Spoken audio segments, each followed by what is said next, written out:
నేను ఇవాళ ముఖ్యంగా మొట్టమొదట నేను కృతజ్ఞతలు చెప్పవలసింది బ్రహ్మర్షి పత్రి గారి స్మారకంగా. మీరు చూడండి, అసలు బతికున్న కాలంలోనే మనకు అవసరం లేకపోతే మన పక్కింటి వాడి పేరు కూడా మనం తెలుసుకునే ఇంట్రెస్ట్ చూపించాం మిత్రులారా. మనకు అవసరం లేకపోతే మన పక్కింటి వాడి పేరు కూడా మనకు తెలియదు. కానీ ఈ లోకల్లో లేకుండా వెళ్ళిపోయిన పత్రితో మనకేమిటండి సంబంధం చెప్పండి?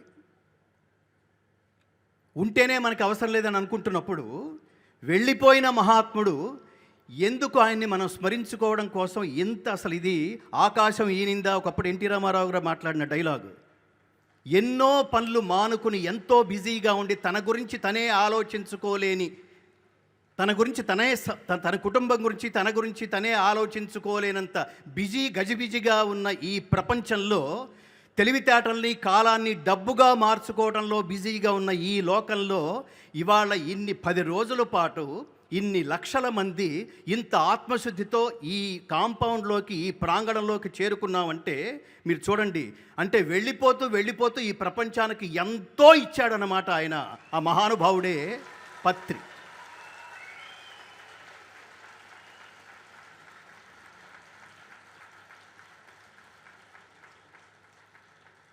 దీని గురించి మనందరం అంటే ఒక వ్యక్తి వెళ్ళిపోతూ మీ జీవితం అంటే గుర్తుపెట్టుకోండి మిత్రులారా, జీవితం అంటే లక్ష్యాన్ని చేరుకోవటం ఒక్కటే కాదు, ప్రయాణాన్ని ఆస్వాదించటం కూడా, ప్రయాణాన్ని ఎంజాయ్ చేయటం కూడా, ప్రయాణంలో కలిసిన ప్రతి బంధువుని తన ఆత్మస్వరూపంగా భావించి తన అకౌంట్లో, తన ఫ్యామిలీలో, తన కుటుంబంలో చేర్చుకోవటం కూడా అని ఈ ప్రపంచానికి వెళ్ళిపోతూ ఇలాంటి సందేశాలను ఇచ్చి వెళ్ళిపోయిన మహానుభావుడు బ్రహ్మర్షి పత్రి. బ్రహ్మం అంటే విద్య. ఏ విద్య? అధ్యాత్మ విద్య. అదేం చెప్తోంది? కాసేపు సరదాగా ముక్కు మూసుకుని కూర్చోవడం కాదు మిత్రులారా. కాన్సన్ట్రేషన్, దాని పేరు తపస్సు అంటారు. ఆయన మామూలు వ్యక్తి కాదు. మామూలు వ్యక్తి అయితే ఉన్న కాలంలోనే వెళ్ళిపోతాడు. ఆయన తపస్వి. మీరు ఆయన నుంచి, ఆ మహానుభావుడి నుంచి నేర్చుకోవాల్సింది ఏమిటంటే, నేను ఎప్పుడు చెప్తుంటాను ఒక విషయంలో, సరదాగా ఎంటర్టైన్మెంట్ కోసం రాలేదు మనం ఇక్కడికి, కాసేపు టైం గడపడం కోసం రాలేదు. టైం పాస్ చేస్తున్నామంటే దాని అర్థం ఏంటంటే టైం వేస్ట్ చేస్తున్నామని అర్థం.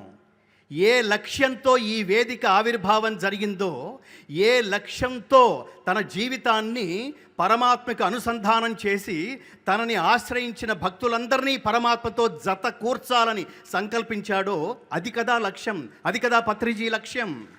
ఆ లక్ష్యాన్ని చేరుకోవడానికి మనం ఎంత ప్రయత్నిస్తున్నామో, ఎంత చిత్తశుద్ధితో ఉన్నామో అది తెలుసుకోగలిగితే పత్రిజీ ఆత్మ ఖచ్చితంగా ఆనందిస్తుంది.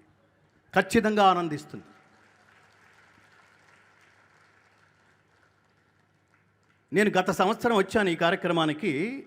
అది మొదటిసారి, ఇది ద్వితీయం. నాకు అద్వితీయంలాగా అనిపిస్తోంది. రెండవసారి ఆహ్వానించిన